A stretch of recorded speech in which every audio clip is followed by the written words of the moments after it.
What's up? What's up? What's up? What's up? What's up? What's up? It's another day. So we play Dragon Quest. Thanks for stopping by the channel, guys. It's the Koopa coming at you with more Sovereign, more sadness over here in the Alliance playlist. Today I have wonderful topics for you, but essentially what we're getting done in Dragon Quest is getting closer, closer and closer, edging, edging and gooting closer to the Sea of the Sovereign. These quests are to fight the legacy boss. I believe it's from like Dragon Quest. Actually, it's this boss is in a lot of Dragon Quest. This is kind of like the Dragon Quest super boss. So I believe he started off at 4 though, and 4 or 5. And this game makes you go through a lot of stuff. But this is basically like the first Alliance quest that we ever do. So there's a long, long quest line to it. And I'm relating this part of the quest line, dedicating it to the mastery of the lock-in. So today, I believe I'll hold you for like maybe 20 or so minutes. We will understand how to obtain the shield. And what we're doing now is completing up the stupid, retarded side quest of this guy coming back from the future, but not knowing he's from the future. And I don't know, maybe everybody was an asshole back in the past, but I'm just not a fan of this character. Essentially, we're going to fight Birdman. And I don't know why I'm thinking this is like a music thing, because as soon as I think of Birdman, I think of like, you know, Birdman. But it's kind of funny how that relates to this quest, given that, because I feel like Birdman is just like a sad excuse of a musician, you know, who just really is in it for the money. He's like kind of like a fake musician, you know? And who we're fighting here, this Birdman, is actually pretending to be the guy from the past that actually, you know, is this horrible person. We're just breaking up the ritual, essentially, who was also a bird, you know? And I feel like Birdman, as the rapper, individual artist, whatever, he's more of like, you know, puppeting Lil Wayne, like he's trying to be him. You know, you know, wear his fucking skin, hold his albums. You know, he's like, I own you. It's kind of like when your dad takes, you know, ownership of your accomplishments or something like that. You know, anybody around you kind of, you know, yoinks what you did for themselves. It's kind of like that shit, you know, in this Birdman way. And this is kind of what this boss is essentially doing. It's really funny how I literally on the fly made that connection. But yeah, a little bit of a spoiler there. It's gonna be fairly obvious when we get there, but he's not the real super powerful guy. He literally looks like a regular enemy, and it's a really easy boss. So yeah, Birdman guy is not the true culprit behind this, but nevertheless, we still do gain what we need to unlock this real Seat of the Sovereign, which we will do the next quest here, and then obtain our shield. But today we're going to talk about over on the introspective podcast, mumblings, dystopian rambles, whatever you want to call it, section of today. Completing the Triad, which means, you know, mastering all 3 parts of course, what we talked about the last couple of episodes, the Triad of the horny, the depression, and the lock-in, essentially the 3 modes. But if you complete all 3 modes, then you're not always in locked-in mode, but you know, you're basically mastered the part of lock-in. So locking in is something that you can do at any time, basically.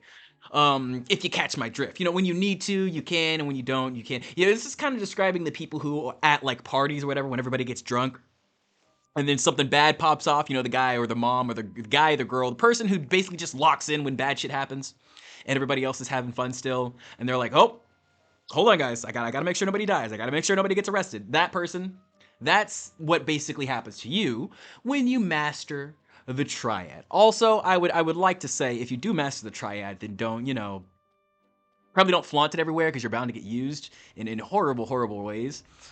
Just because people who don't master the Triad can clearly see that you have, and, you know that, hey man, I'm fine. I'm around the Triad master. I don't need to worry about shit. And, you know, can bring a lot of complacency, and then you'll have to carry a bunch of anvils. And I don't want you to live a life of loneliness. It's not fun.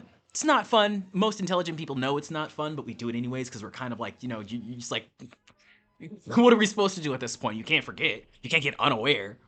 You know, so. It is what it is. But I want you guys to make a conscious choice to go here, because if you don't, it's very easy to fall into the Joker situation. You know, you get a terrible lock-in where you're just out here trying to get everybody. on the offense, which is a way to be. I'm not denying you if you want to go that way. It's a way to operate in the world, given your circumstances, given the circumstances of the world. I really can't blame you either way. But I prefer if the people following this channel knew why others choose the philosophy of, silently taking back what they feel is theirs during this lock-in. I feel like if you know that, even being that kind of person, it won't convince you to change your ways, but it will convince you to only abuse the people who really are blinded to their own transgressions and just kind of leave the rest of us alone, because it's a horrible world. There are a lot of people out there who just really want to give love, and they're destroyed by, of course, the people who have, had the horrible things done to them, and it's an eternal perpetual cycle because, it's a dog-eat-dog world. It's a dog's world, man. It's a dog's world. But you have to choose your suffering. You must. You must. You must. Choose your suffering every time. And that way, have a little bit of ownership over your own triad. And thus, I suppose it'll feel a little bit more justified when you're alone all the time. But yeah, it's mostly just the confidence that'll bring you that I feel is very, very valuable. So if you feel like you need to go out and associate with people again, you can. But oftentimes when you've done this, you really feel like you don't need to. Like if they need you, they'll reach out. And boy, do they reach out. Boy, do they reach out.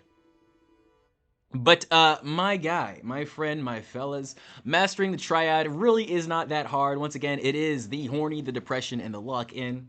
You see, they're having a little bird party. The bird boss. You know what I'm saying? It's not hard to master your lock-in or your horny or your depression.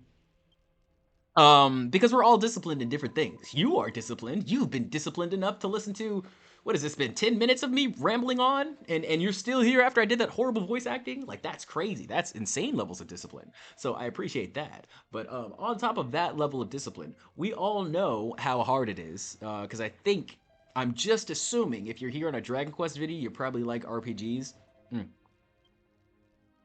So we all know how hard it is to not only play these games, as patience goes. They are very, very. I don't want to say dopamine deficit, but it takes a lot of thinking and decision making to play these well. And decision making, as far as we're concerned, is high stress workout nowadays. That's like running from a T-Rex back in the prehistoric times, because there's really no huge ample of energy we have to spend on anything besides making decisions in reality. But yeah, it's basically all in these games. So I'd say if you're here, you're already good at making decisions. I mean, like the algorithm didn't make the decision for you to click on this one. I'll tell you what, algorithm hates me. But you, my friend, have made the decision to come here. So, on top of that, on top of being a RPG gamer and a disciplined RPG gamer, I feel like the lock-in is just understanding why we do these things. So why do we do these things? Why do we play these games? Why do we feel the need to finish or, complete things? And I feel like your reasoning will bring you purpose, you know what I'm saying? Because a lot of people, you think, oh man, why do I do this? And then a lot of people come to the conclusion of, oh, I'm doing it for, validation from this specific person, or I'm doing it for, the pride of being able to have fun in it. But whatever you do, just realize that the best part of it is being in that moment. So discovering the midpoint between the depression, the horny, and the lock-in all comes from just enjoying your moments. Enjoying your moments, and feeling them all the way through. And of course, to enjoy these moments, we have to be patient. We have to pause within them. And the pauses will allow you to react graciously to most things. Just enjoying your moments, really, and really being in it. When you get a level up, you breathe in, you're like, oh, pause. And what really helped me with this is turning off certain things like notifications and stuff like that on my phone to certainly, drag me in different directions so that I can steadily and securely complete the task at hand, because I'm a multitasking fiend, honestly. Like right now, even as we are speaking, I have a stream on in the background just for visual visual stimulation, and then I have my notes here, and of course we're watching this video. But yeah, I'm a procrastination king, and I'm also a multitasking king, and I think we are all pretty much like that. It's very crazy though, because I did not think it was this deep.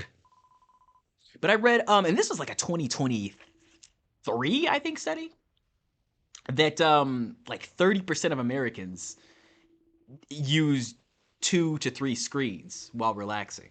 Like just not one, 2 to 3. And I'm like, really? And then I thought about it. I'm like, yeah, no, people really are on their phones while browsing Netflix. A lot.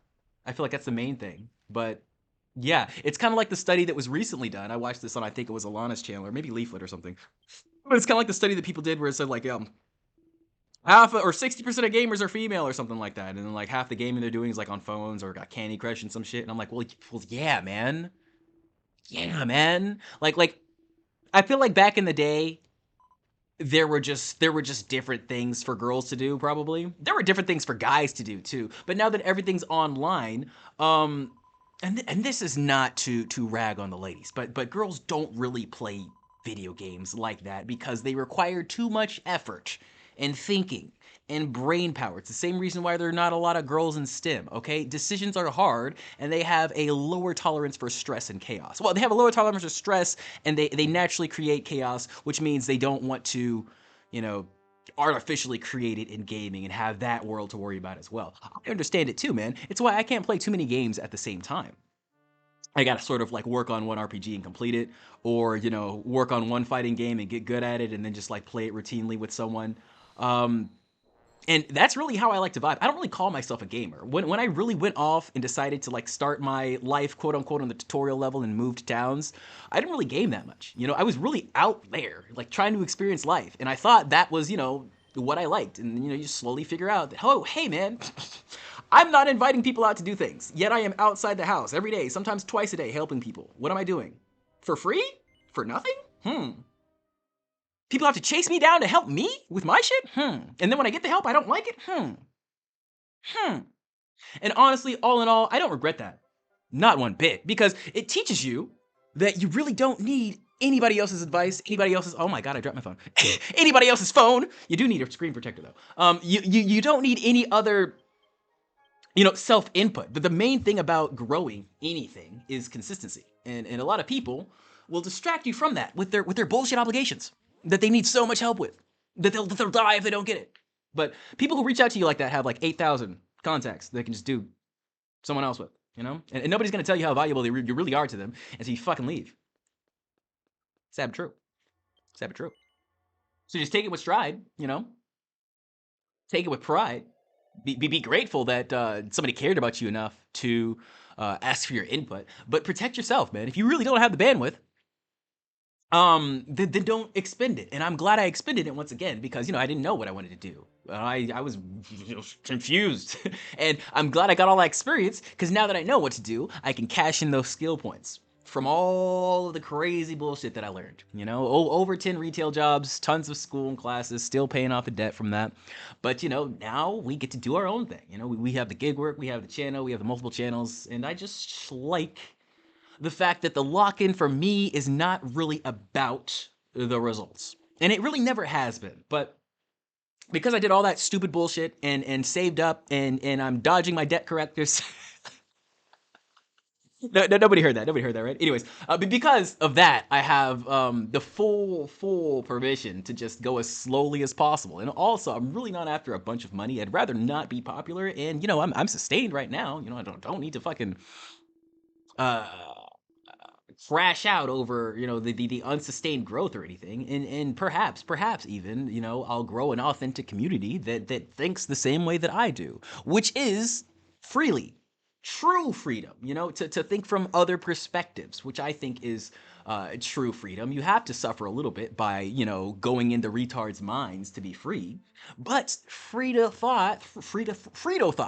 TV thought, Jesus Christ, what am I saying? Free thought involves a lot of compromise. A lot of compromise. It's like love in itself. It requires a lot of compromise because you have to love the people that are shitty. You have to. That's how love works. You know, if you're gonna be love, I gotta love the nitwits, I gotta love the gooners, I gotta love the OF fans, I gotta love the OF girls, I gotta love, the porn industry, and I gotta love Black Creek Marketing, or whatever the fuck that horrible giant corporation that owns all the money and 90% of the stocks is. I have to love all of them. I even gotta love the people I don't even know who are working behind the scenes and destroying everything we know and love. Because, gotta have an enemy. You gotta have someone to fight, I can't just be going directly towards God, although I am coming for your motherfucking ass. This is an RPG. You know what we gotta do. You know what we gotta do. Come on, man. So, before I kill God, we do have to have some super bosses, and I treasure them, I value them, and I love them. And I'm not trying to go, like I said, anywhere but here. If you want to truly master the lock-in, the secret really is depleting your desire. And I'll just say it right there. That'll probably be the main point of the video for now on. I'll just keep talking about that. But depleting your desire comes with the two other ones. You have to expend your horny and you have to expend your depression. And how do you do that? You're just sitting in them. You're just sitting in them, bro. And it's so dumb, this no fap shit. It's like it shouldn't be no fap. It should be fap forward. That's our new movement. We're fapping forward. Okay, we're not looks maxing, we're spirit maxing.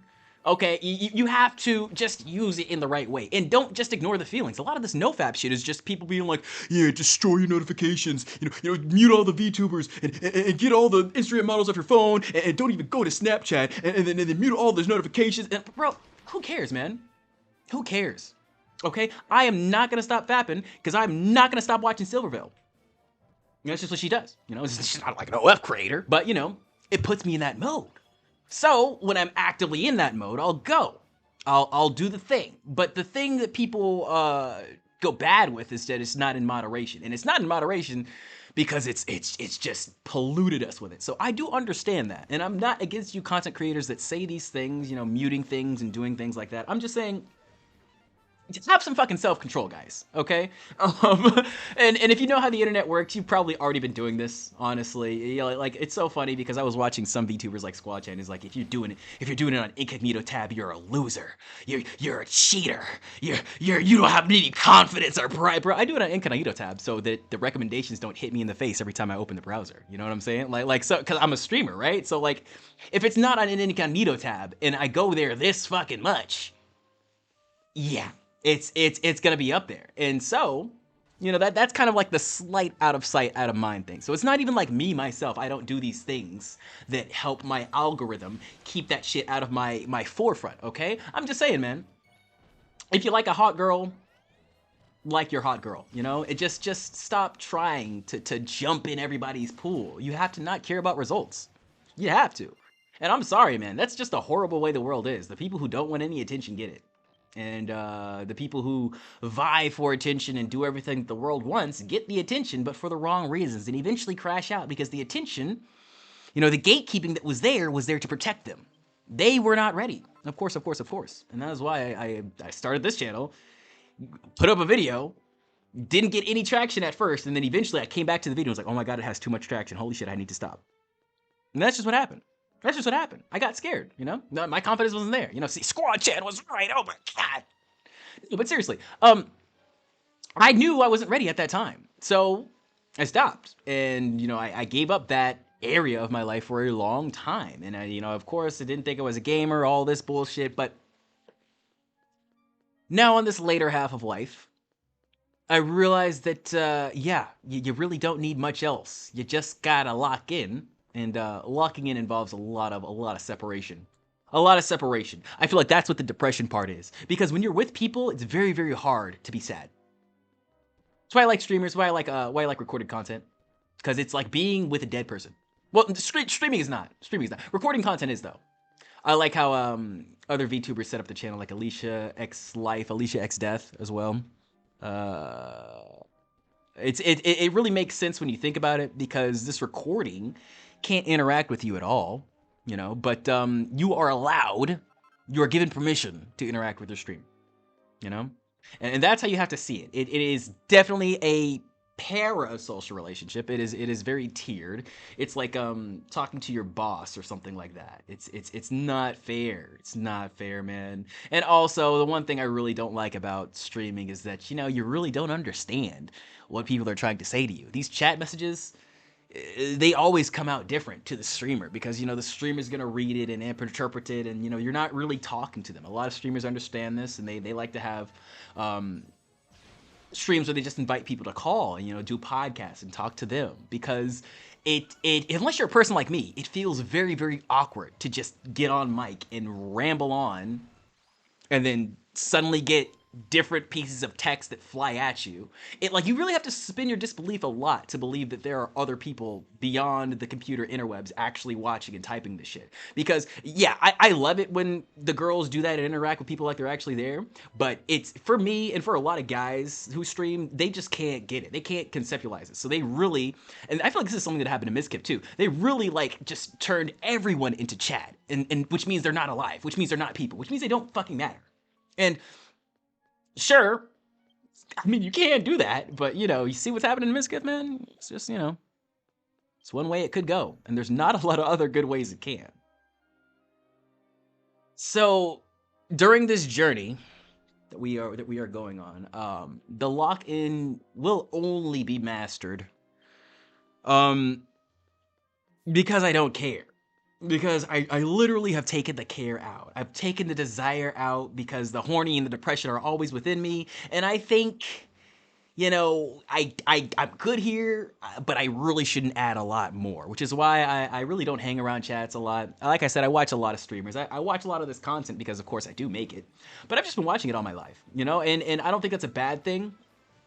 But we do have to realize how we are captured. This is what I am utilizing on you as well, my dear chatter, my dear friend.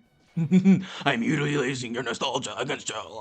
Yeah, don't think I don't look at the analytics. I know no kids watch this shit. I also say that, we're not a kid's channel every time, so there's that. But I know no kids watch this shit. I know this is all people my age. They're like fucking 30s and shit, sometimes very, very older. So that is what I'm doing. And you have to realize that everything that you developed in your adolescent years, 11, 14, 15 area, stick with you your entire life. This is why back in the day, and I learned this strangely enough from Xenoblade Chronicles 1, but back in the day they really had ceremonies and rituals that you did when you were that age, and that were hard and crazy and brutal, because you're going to take that into your entire rest of your life, and we want you to be a hard, brutal man, especially back in the day. Prehistoric times, dog, you got to be stone cold. You got to be dangerous to live. And so we never were taught to be dangerous. We were taught to play Nintendo. And so we have to turn this playing Nintendo thing into a dangerous thing. Okay, that's the only way to survive. Or just, shut up and stay in the background. But I don't think any of you guys want to do that. I don't want to do that. I don't think anybody really deserves that. But if you really want to master the lock and you have to not care and be like, if that happens to me and I just have to sit here and do nothing for the rest of my life and die in a corner in a hole alone, that's fine. And once that came to me in a dream, I was like, you know what? I'm cool. I'm cool if this never goes anywhere. I'm cool if I never go anywhere. I'm cool if I live in the same house for the rest of my life. Because I feel like it was some kind of moment or some kind of amazing thing that happened that day or something. And I was like, yeah, no, that was a really good moment. And so that's what you really have to do. Just stay in those moments. I'd say, writing really helps. Ooh, excuse me, nature really helps. Sometimes a quick moment outside can easily put your story together. Whatever you're trying to think of, whatever you're trying to write. Because that's what we really are doing in our lives. We're writing our own story. So just take a quick step outside, complete that chapter. And I would recommend just every day, if you want to master your lock-in, take a moment, reframe everything bad that happened into a good thing. It's going to feel weird. It's going to feel stupid. Do it anyways. Do it anyways. It will help. I assure you. I assure you. And until it feels like lies, or I'm sorry, until it feels like truths, till the lies of this horrible thing that happened to me is good, feels like a truth, you won't be comfortable. You won't be able to live with yourself, because just shit stuff is not going to start happening. It's not going to stop happening. You see the episode's ending because my speech is getting off. I also didn't warm up today. But that's when the good things are going to start happening for you. It all comes when you give up. When you have the least amount of desires possible. And sadly, the world's giving us not a lot. So, desiring someone who actually loves you for real is one of the main things that will destroy you. You know, I hope to dear God all the love I have is fake. And if it's real love, you got to stay the fuck away from me. I'm not ready. I'm not ready. Okay? Because I'm a giver, man. I'm a giver. Somebody comes at me with that much love, and I'm going to get skeptical at first because, you know, of course, we've all been betrayed, but I'm going to try and give. I'm going to try and give. And damn it if I do not have a lot right now. And I don't, you know, want a lot either. It's the thing. It's the thing. I just want to keep doing this because it brings me joy. It's very selfish, yeah.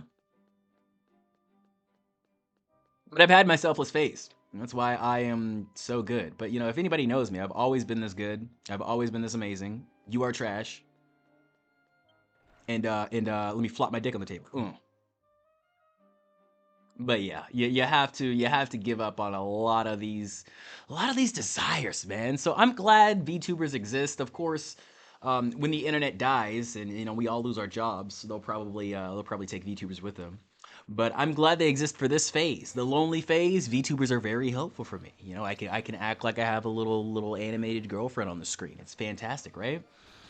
But you gotta say, hey man, it's not real. Just like all chats, just like all things. Like I said, it's a very parasocial relationship. So this is why, man, especially as a content creator, I feel like,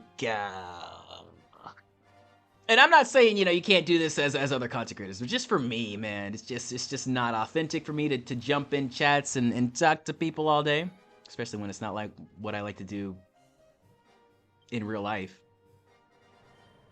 I've had the moments, man. I've had the moments with people where I'll just pillow talk and, you know, just chat to them on the phone for hours. And I do like phone calls. I do like talks like that.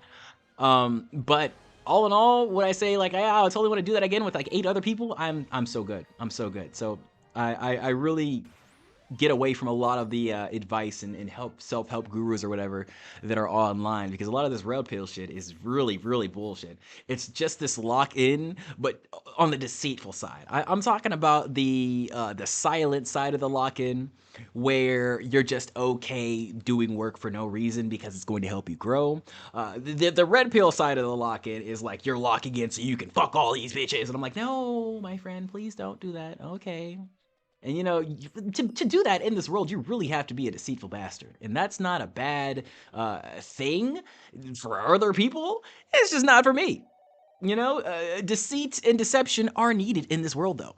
Because if they weren't here, we'd have nothing to hate. We'd have nothing to destroy. And you believe me, man, you don't want to live in a world with nothing to hate. That's like completing everything in Dragon Quest X. What in the hell? You don't want to do that. You don't want to do that. Right?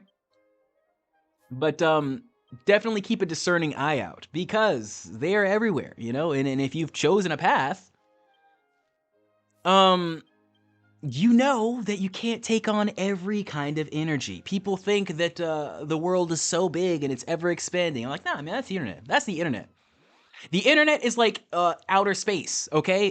That's what's crazy about it. But the world in itself, your experience, your life, it should be getting smaller, okay? If your world is constantly expanding, you have not mastered the triad, my friend. You need to go back to the motherfucking triad, my friend. Because if you've really mastered the lock in, it really should be getting smaller. The problem is, if you're locking in on the internet, like I said, the internet is getting bigger, okay? But as the internet grows, you should be shrinking in your focus, which is basically what your entire fucking life is. You should be doing less things. You should be ordering less food.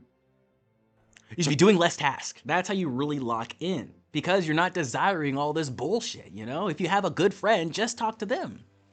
You know, if you have a good job, just do the job. If you got a good hobby, just do the hobby, you know? If you got a good workout, just do the workout. Whatever it is. Whatever it is. You got a good meal you like to cook, just cook the meal. But, yeah. Key to the lock-in. It's so funny. The times when I was the most depressed and confused and be like, what the fuck is going on with life, are the times when I really got the best of my work done. It's sad but true, man. It's why we all like depressed VTubers.